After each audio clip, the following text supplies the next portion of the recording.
All right, guys. Today we're talking about Rise of the Fascists, and you are in luck because we have a special guest with us. You not only have the great Mr. Sagal, but you also have Mr. Sagal, the sequel. Or actually, I guess I'm the sequel, but either way. And this is going to be a great PowerPoint. You're welcome. You have Sagal goodness. All right, let's begin.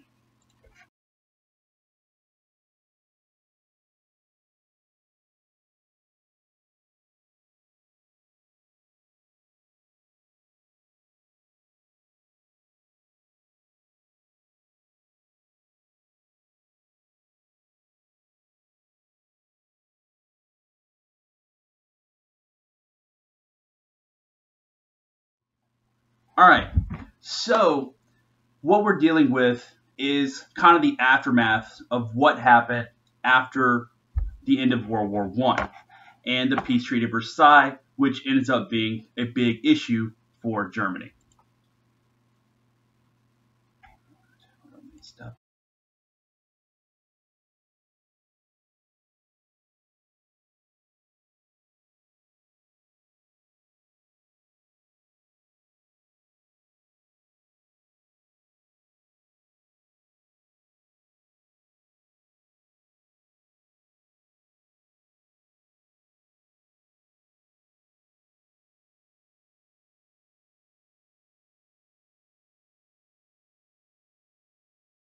As we just saw, you have David Lloyd George and Clemenceau who basically want to punish the Germans for causing all this death and destruction. And they are looking to punish Germany. Now, we've also got a couple of allies of the French and the British who feel they aren't getting enough. You have the Japanese who do get involved on the British and French side. They don't have to do a whole lot. And you have the Italians who are like, well, wait a minute. We were helping out the Germans, and then we decided to switch over and help you guys, so we should be rewarded for that. But they don't get anything.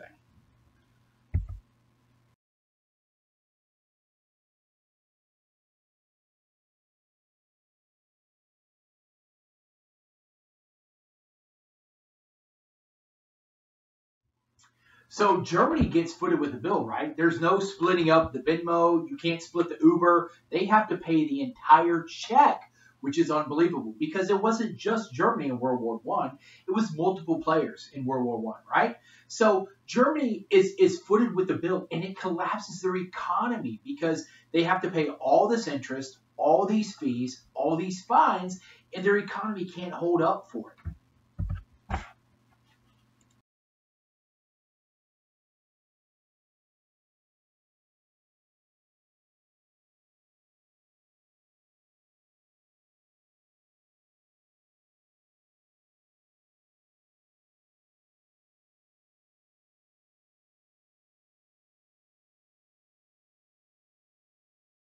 All right. So, meanwhile, back at the ranch, everybody else is doing fine. Obviously, Germany's got some problems because they're having to pay the war go clause. And basically, they're going to have to end up paying $138 billion back to France and Britain, which will not occur until the year 2005 is when they actually pay it off. So it takes them 90 years. And now the good thing is jazzy horns. Oh, wow. Flappers, jazz music. It's awesome. Zelda, if you've watched that, Great Gatsby, oh my goodness, so fun. Exactly. And thrown into the mix here, we've got America doing a great deal for America. And here's what.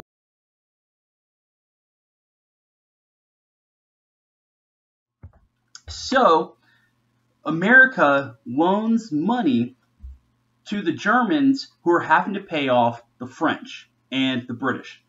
The British and the French owed money to the United States because we were helping them out with different types of supplies and troops and whatnot. So we do something pretty brilliant. We give money to the Germans who use that money to pay off the British and the French. The British and the French use that money to pay us off. So we're actually getting interest on both ends, from the Germans and the French and the British. But there's going to be a problem because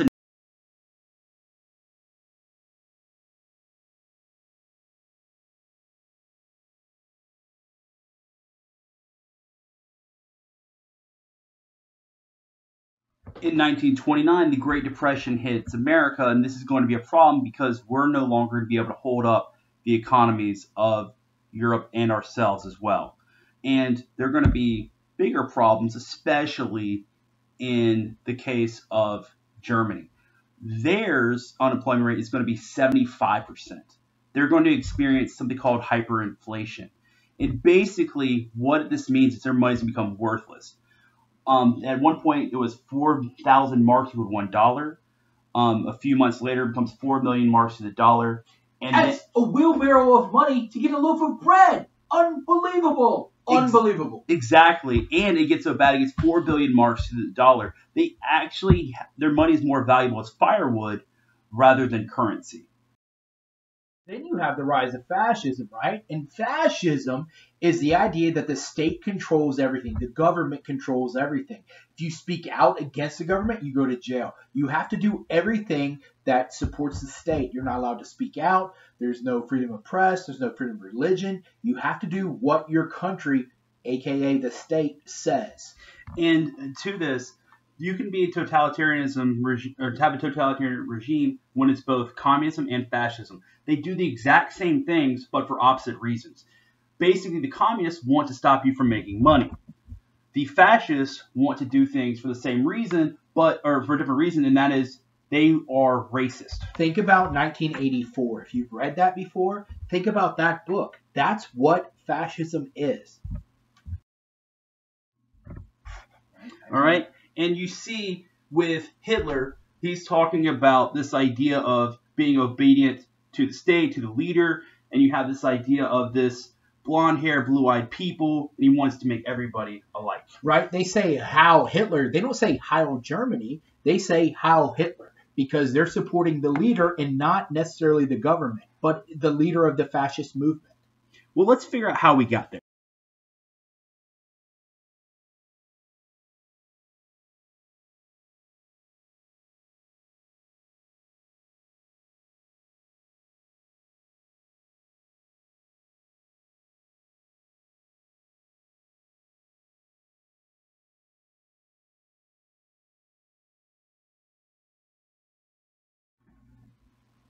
All right, so key traits of fascism, right? You've got to have extreme nationalism, extreme militarism, and extreme imperialism. So that way you can take over the world because it's so extreme. Extreme.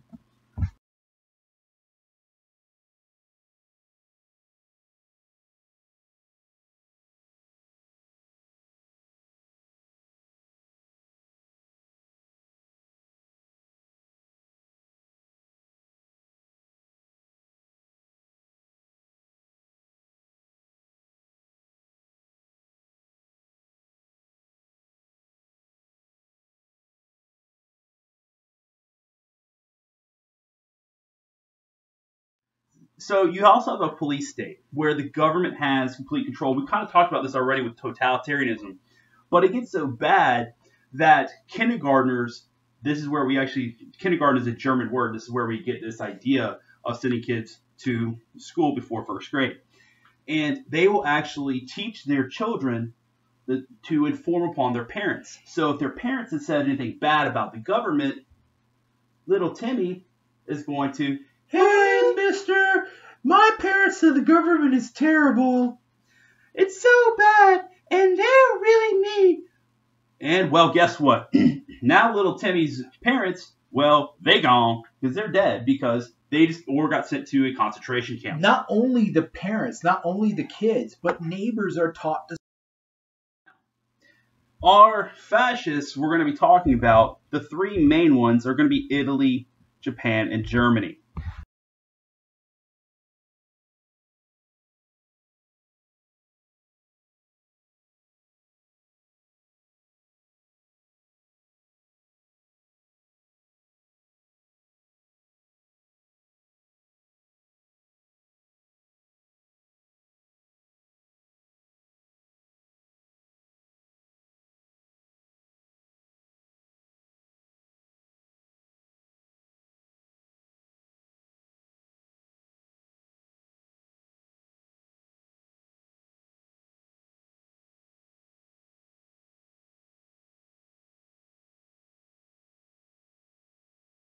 The Italians, it makes sense. Their leader is going to be Mussolini. And we talked about this all the time. EWTBR. Everyone wants to be Rome. He wants to bring back the past into the present.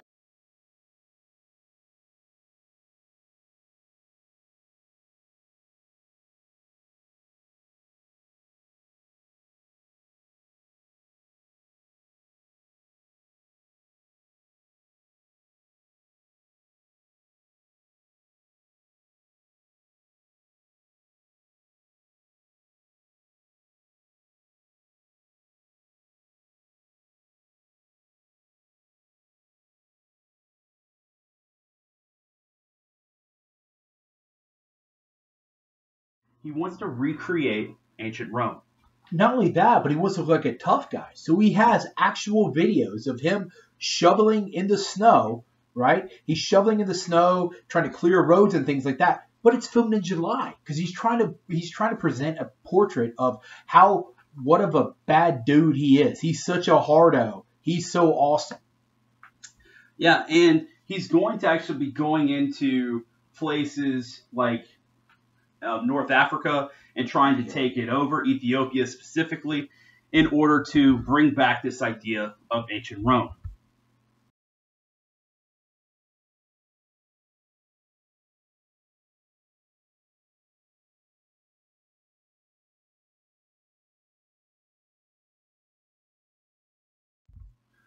Japan, under Emperor Hirohito and Hideki Tojo, they are trying to basically take control of the Pacific.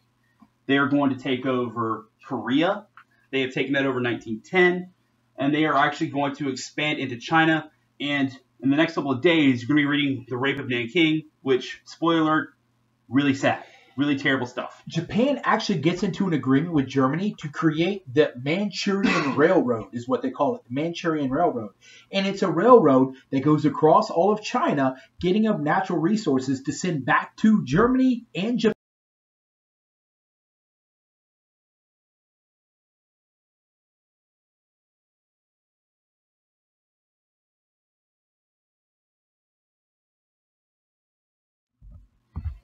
Yeah, and the big thing is because Japan needs resources.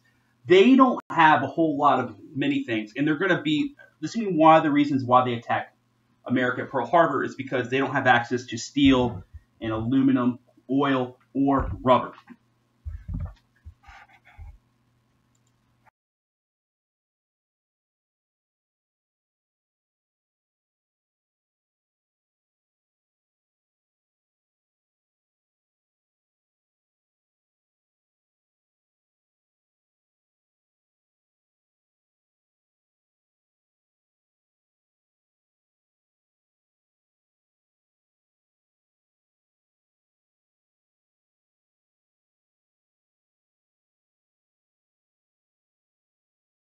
The most famous fascist of all.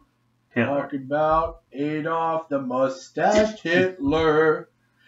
Had a very shiny nose, I guess. Whatever. Anyway, so Hitler was very confused. He was actually a World War I war hero. He was a messenger, and he gets wounded in battle. And when he leaves, Germany was winning. And all of a sudden, he gets out of the war. He doesn't understand that things turned against him because the Americans jump in. And he has a hard time understanding why Germany has essentially been humbled in this way. And again, 75% unemployment. And guys, anytime you've got big time problems, this turns to Hitler. And Hitler is going to use the ideas of Mussolini, but he's going to go big and bigger than him. Interestingly, Hitler actually was an artist, but this is one of the things that one of those big what ifs. He gets rejected from art school the first time, and they tell him, hey, you know what? Just study up and keep painting. And the thing is, he does that. The second time, and the guys are like, no. Who rejects him? It was actually a Jewish guy. And so this is part of the reason there's this hatred. And there is this belief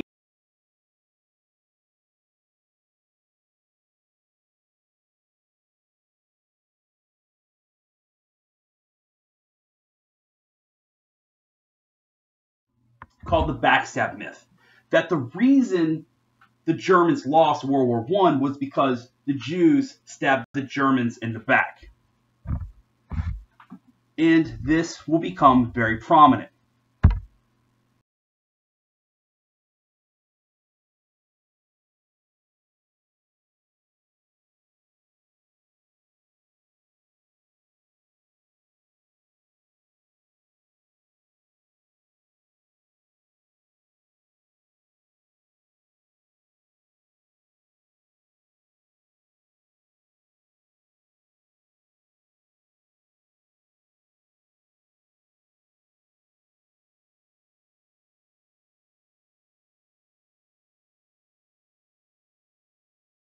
Now, the Nazis are Hitler's political party.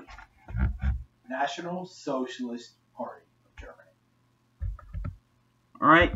And these guys are actually going to try to overthrow their government with something called the Beer Hall Putsch in 1923.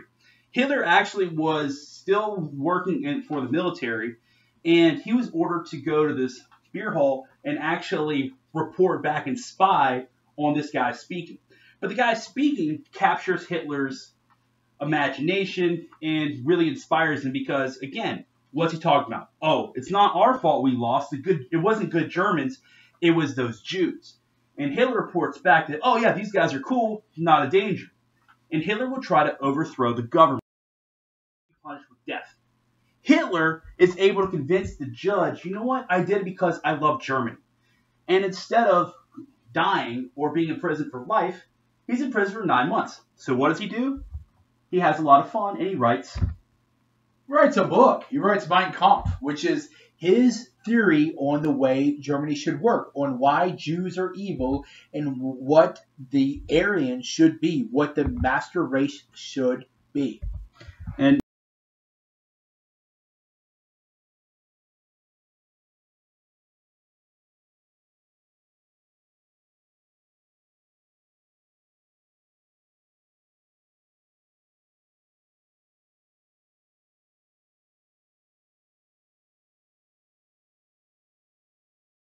Mein Kampf means my struggle. And again, Hitler's dream is blonde hair, blue eyed. He wants everybody to look like Arnold Schwarzenegger. I'll be back, but not right now. So, anyway, they're going to do lots of crazy things. And what's interesting is, of course, Hitler was neither blonde hair nor blue eyed. No, but what he thought was that the German race was being pushed out by Jews, by Italians, by French, by anybody that wasn't, air quote, pure Germans. And so he talks about this idea. By the way, here's a picture of Hitler looking extra creepy with his kid. Like, I don't know what's going on here, but it doesn't look good. No. But he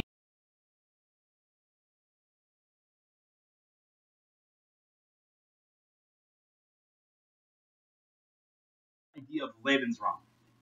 And he is going to look at the ideas of what Americans use to manifest destiny and how we were able to basically push natives off their land. And he's like, you know what? We can do the same thing here.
All right, and back to this idea of Lebensraum. So Hitler wants living space, which is what this translates to, and he wants to take over different places. So the first one he wants to take over is Austria. Why Austria? Well, they speak German. They speak German, and actually, Hitler was not actually German; he was actually an Austrian. So it makes a lot of sense that he will be able to do this without actually fighting anybody. Then he's going to go into the Sudetenland, which is Czechoslovakia, and he's going to also speaks German, and takes that over. Now, granted, though, the Sudetenland, they didn't want to be taken over. Austria, because they had been humbled in World War I as well, and essentially lost their country and lost the prestige that they had had for being a nation for the past 1,000 years, they want to ally. Now, Hitler's going to get involved with politics, and there's a reason for this. Again, Hitler tries in 1924 and 1926 to get involved with politics, but it's not really working. But the reason it's going to be successful is the Great Depression, because when the Depression hits, the money is gone, and you're going to see Germany's economy tank. Again, 75% unemployment. When people get hungry, when people don't have jobs, and they can't feed their kids, that's when people get desperate, and they just reach out to whoever sounds the best to them.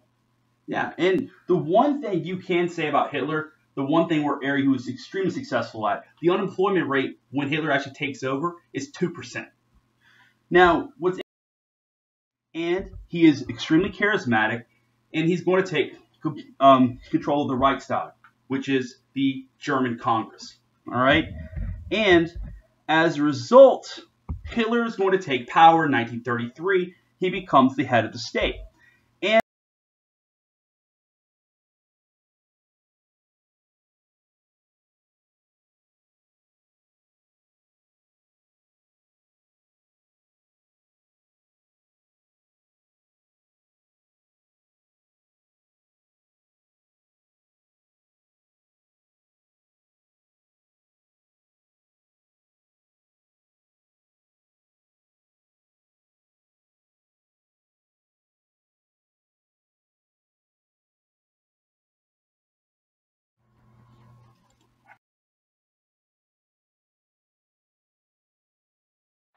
all right, and as we talked about before, Nazi rule is based off extreme nationalism. And this also is going to be extreme anti-Semitism. And again, anti-Semitism is the hatred of Jews. And they're going to blame the Jews for all their problems. Again, our backstab myth. It's not our fault we lost World War I. It was those evil Jews. And they caused all the problems. So, with Hitler now in power, he wants to get rid of all the Jews. And